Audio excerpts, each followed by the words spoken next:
sombra.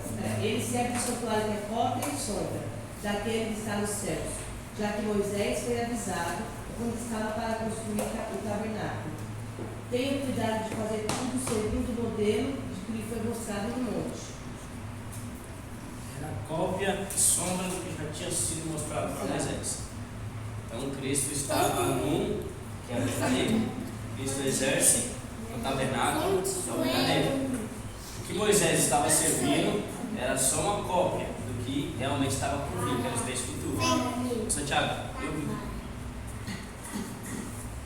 De sorte que era bem necessário que as figuras das coisas que estão no céu Senta lá. assim se purificassem. Mas as próprias coisas celestiais Vai sentar. Vai sentar. Senta. Desculpa.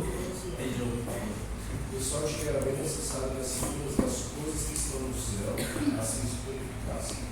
Mas as próprias coisas celestiais com sacrifícios melhor do que esses. Aproveita que você já está aí. Lê o versículo 9. Que é uma alegoria para o que porque se oferecem dons e sacrifícios que quanto à consciência não podem aperfeiçoar aquele que faz o serviço. É uma alegoria. Alegoria. Foi o 15, né? Porque o tabernáculo também era uma parábola. Isso. O primeiro tabernáculo é uma ilustração, no grego, parábola, para os nossos dias. Parábola é uma história ou narrativa usada como comparação ou ilustração de uma verdade. O tabernáculo físico estava demonstrando algo verdadeiro, algo celestial. Então, o que Deus revelou para Moisés era uma parábola, algo comparativo com uma verdade superior, que era o tabernáculo celestial. 16. Acaba. Ainda não. Isaac, parou?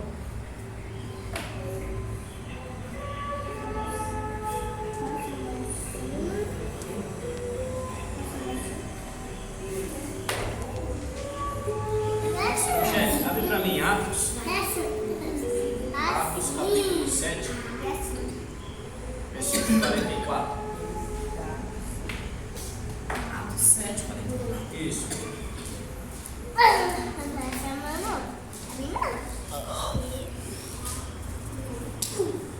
Atos 7.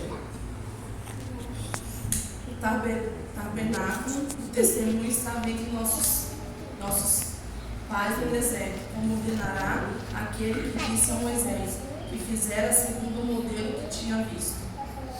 Ou seja, tudo que nós lemos era referente ao que Deus revelou para Moisés, que era antigo, que era uma sombra, que Jesus está num tabernáculo, que é o verdadeiro. O que Deus revelou a Moisés era uma parábola, uma comparação do que já existia, que já haveria, né? O tabernáculo apontava para o que viria, que era o tabernáculo espiritual, apontava para a igreja, apontava para Cristo.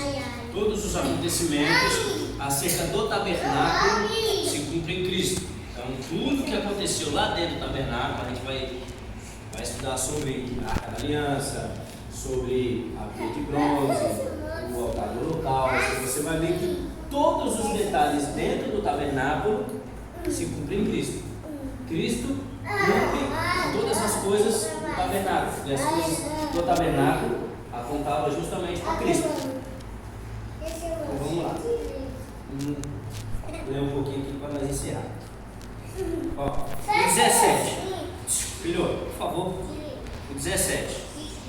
Porque o princípio de Deus não foi o espiritual que veio antes, mas o natural, o físico. Depois veio o espiritual. Ou seja, veio primeiro o físico. Abre para mim 1 Coríntios 15.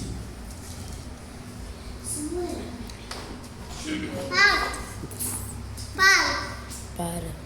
Vem pra cá, vai.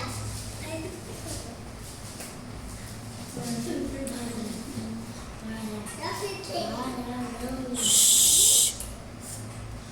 Paulo está falando acerca da ressurreição. 1 Coríntios 15. Aí. Para.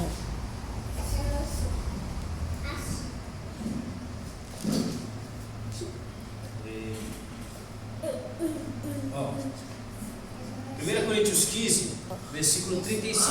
Paulo fala assim: ó, mas alguém dirá: como ressuscitarão os mortos? E com que corpo virão? Insensato, o que tu semeias não é vivificado se primeiro não morrer? E quando semeias, não semeias o corpo que há de nascer, mas o simples grão, como de trigo ou de outra qualquer semente? Mas Deus dá-lhe o corpo como quer e a cada semente o seu próprio corpo. Nem toda a carne é uma mesma carne, mas uma é a carne dos homens e outra é a carne dos animais, e outra a carne dos peixes e outra a das aves. E há corpos celestiais e corpos terrenos, mas uma é a glória do celeste e outra dos terrestres. Paulo está trazendo a comparação do celestial e do terreno, certo? Primeiro vem o corpo, que é o físico, que é a matéria, e depois o espiritual. Primeiro é manifestado aquilo que é físico, para nós entendermos o espiritual. Paulo fala a respeito da ressurreição, porque muitos não acreditavam sobre a ressurreição, que Cristo tinha ressuscitado. Aí ele veio falar sobre isso aqui. Uma é a glória do sol, e outra a glória da lua, e outra a glória das estrelas. Versículo 41, tá? Porque uma estrela difere em glória de outra estrela. Assim também a ressurreição dos mortos. Semeia-se o corpo em corrupção, ressuscitará em incorrupção. Semeia-se em ignomínia, ressuscitará em glória. Semeia-se em fraqueza, ressuscitará com vigor. Semeia-se o corpo animal, ressuscitará corpo espiritual. Se há corpo animal, há também corpo espiritual. Assim está também escrito: o primeiro homem, Adão, foi feito em alma vivente, o último Adão em espírito vivificado. Mas não é o primeiro, senão o animal, depois o espiritual. Paulo está falando em comparação do primeiro que vem o físico, para depois manifestar o espiritual. Porque é manifestado o físico para entendermos o espiritual. Porque imagina nós, como que nós ia entender acerca de Cristo se não viesse a lei, se não viesse o tabernáculo, se não viesse a história dos hebreus, se Adão não tivesse pecado? Como é que nós iríamos entender o céu? Pelas coisas que estão escritas. Primeiro vem o físico, para a gente entender o espiritual. A gente nunca viu o céu, mas a Bíblia fala sobre o céu. Ela não dá a visão exata do céu, porque deve ser tão glorioso, tão esplêndido, tão... não tem nem palavras para falar sobre o céu, porque ele é tão espetacular, que eu acho que se um de nós chegar até um encontro com Cristo, um arrebatamento, sei lá, de sentido espiritual, ou até um corpo físico mesmo, eu acho que a gente não vai querer mais viver nessa terra, por mais nem um segundo. Por quê? Paulo falou o quê? Paulo falou o quê? Eu não quero mais viver nessa terra. A minha vontade é de partir com Cristo.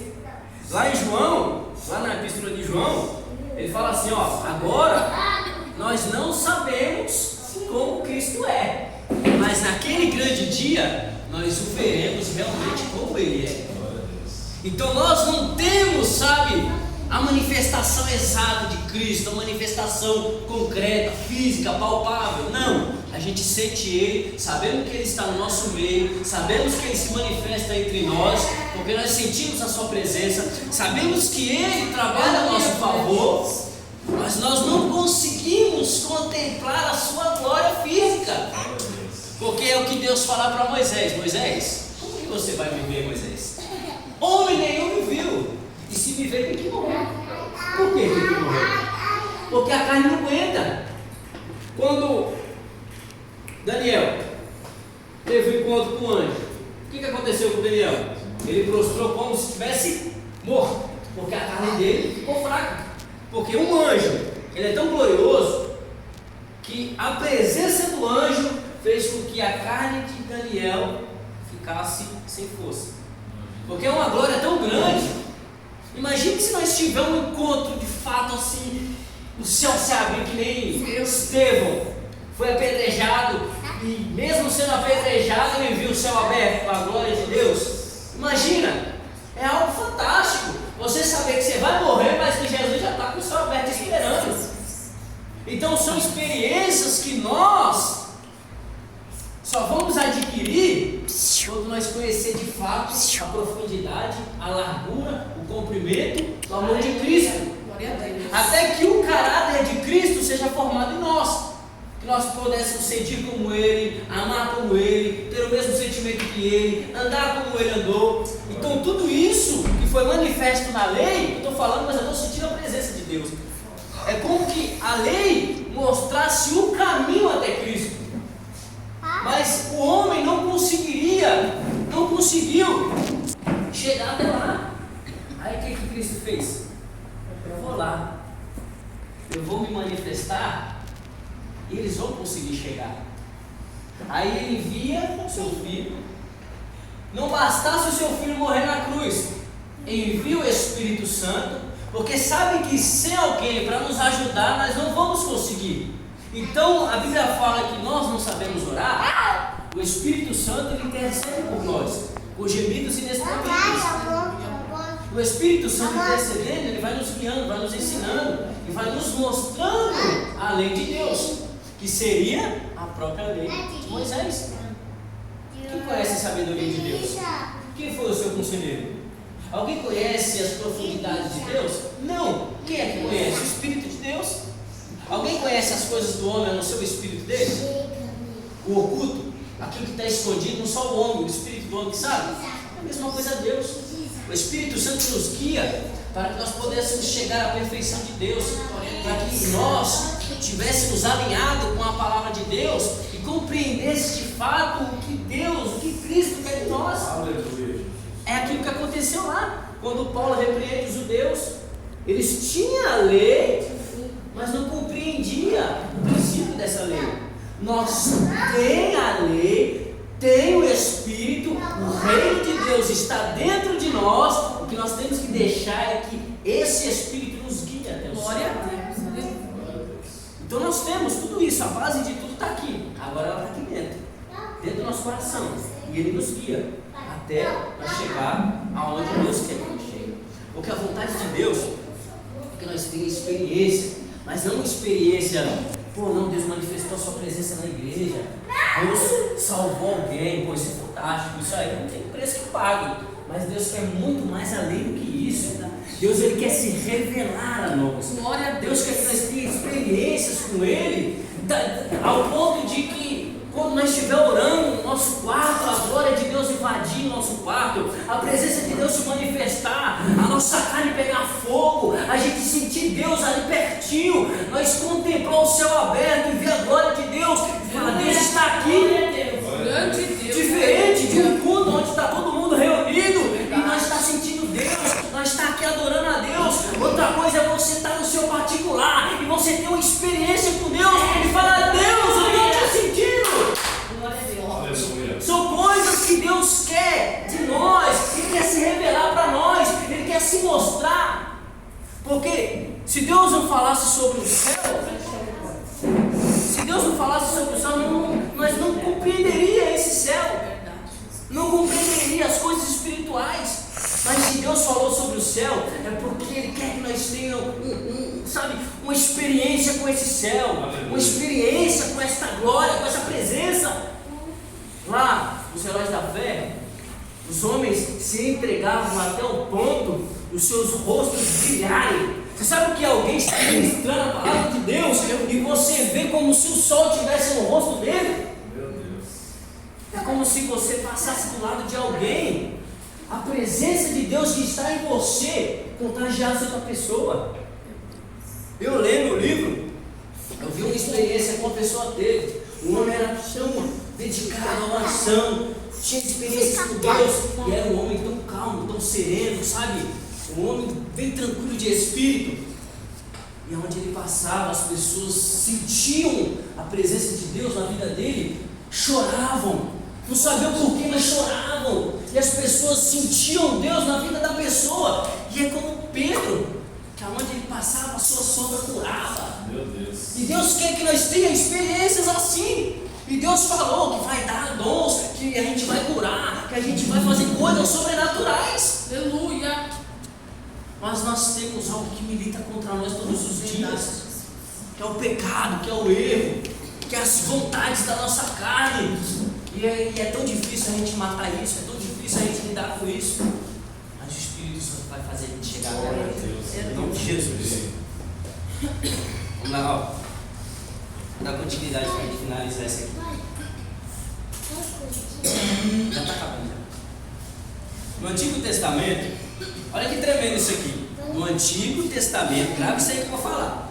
No Antigo Testamento, Deus deu a Israel, ao seu povo, as letras do seu alfabeto. Deus entregou as letras do alfabeto para o seu povo. Olha que fantástico. No Novo Testamento, a igreja, olha que fantástico, a igreja pode colocar essas letras juntas e elas formarão Jesus Cristo. É fantástico. Deus deu as letras do alfabeto para o seu povo e eles não soube soletrar elas. E a igreja veio, juntou elas, formou Jesus Cristo. É o cumprimento da lei de Deus. Não importa como sejam ordenadas. Para esclarecer melhor o que estamos dizendo, vamos olhar rapidamente alguns exemplos de como Deus, em sua sabedoria, usou coisas naturais do Antigo Testamento para revelar Cristo e a igreja. Missionário aí, sabe para mim, em 1 Coríntios, capítulo 10, versículo do 1 ao 4. Pastor Tiago, abre para mim, por favor, o Evangelho de João, capítulo 6, versículos 55 e 58. Pode ler? Pode.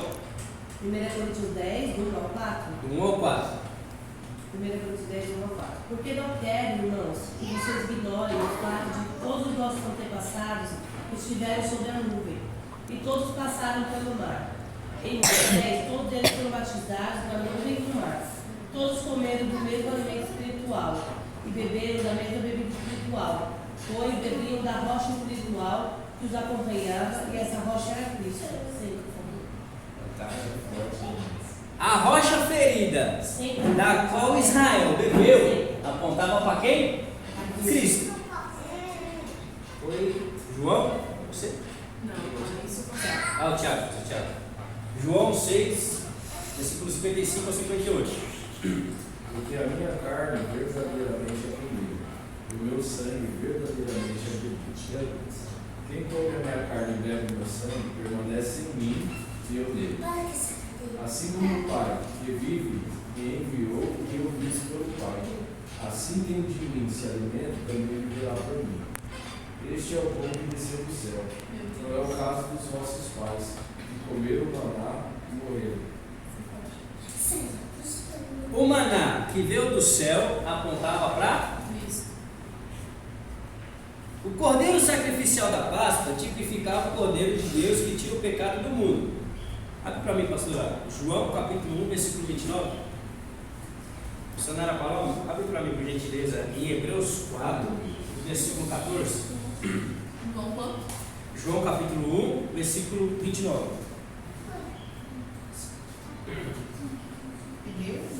Hebreus capítulo 4, versículo 14.